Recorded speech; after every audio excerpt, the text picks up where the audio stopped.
Who is this actually good for, who should skip it, and is it worth the price for normal everyday buyers? That's the question that keeps popping up whenever I see a workstation priced like a premium laptop. Link is in the description if you want to check the product details on Amazon. I've spent the last week juggling a couple of similar machines, digging through forums, and reading the handful of reviews that actually talk about day-to-day life with a ZBook. The hesitation most people feel is whether they are paying for a badge or a real productivity boost. Let's start with the core of the decision, the kind of work you do.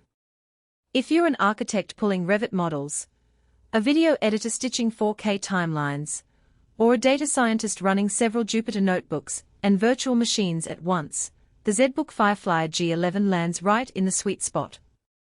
The Intel Core Ultra 7 165U, paired with 32 GB of RAM, isn't just a headline, it actually lets you keep 3 heavy applications open without the lag you'd see on a consumer-grade laptop. I tried opening Photoshop, Premiere Pro, and a large Excel pivot table together, and the switchovers felt seamless, thanks to the generous memory and the fast 1 TB SSD that shuttles files around in a blink. On the flip side, if your daily routine is browsing, streaming, and the occasional Word doc, you're probably overpaying. The same machine that can handle a multi-camera video edit will feel like a luxury sedan when you're just commuting to a coffee shop with a spreadsheet. For students or freelancers who only need a reliable browser and maybe some light photo editing, a mid-range Ultrabook will give you the same battery life for a fraction of the cost. Now, let's talk about the display.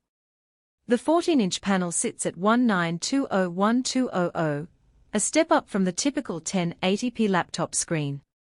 In practice, that extra vertical real estate means you can see more of a timeline in Premiere without constantly scrolling, and code editors display an extra line or two before you have to scroll down.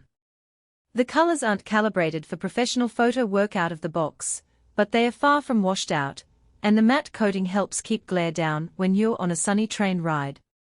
I found myself actually preferring it over my older 1080p laptop when reviewing large PDFs. The extra lines made annotations less cramped. Battery life is where the value argument gets a little shaky. HP quotes around 8 hours, but under a realistic workload, say, running a VM, while editing a short video clip, the battery settled at just over 5 hours before the charger kicked in.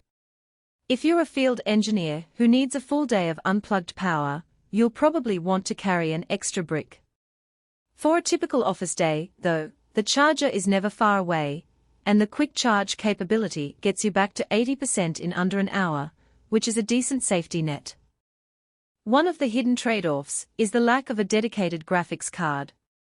The Firefly line is aimed at professionals who need CPU horsepower and reliable security, not necessarily GPU muscle.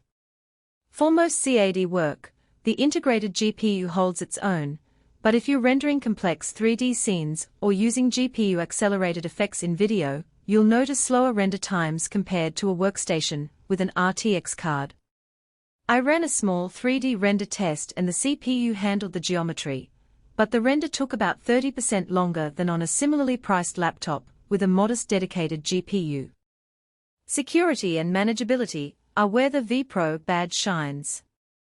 The built-in Intel vPro technology lets IT departments push updates, lock down the machine, and even perform remote troubleshooting without needing the laptop to be on the user's side of the network.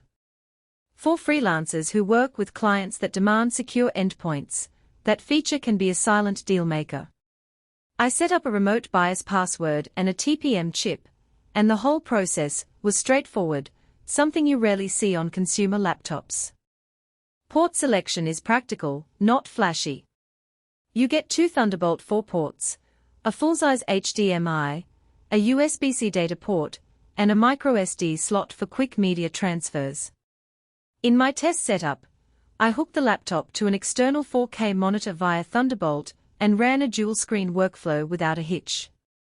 The only real inconvenience was the absence of a traditional Ethernet jack, which means you'll need a dongle if you rely on wired networks in a conference room. It's a small price to pay for the thinness of the chassis, but it's worth noting if you're used to plugging straight in. Upgradability is another nuance. The 1TB SSD is a removable M.2 drive, so you can swap it out if you need more space later, but the RAM is soldered.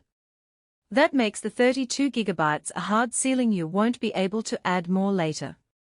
For most professional workflows, 32GB is generous, but if you anticipate needing 64GB for massive datasets, you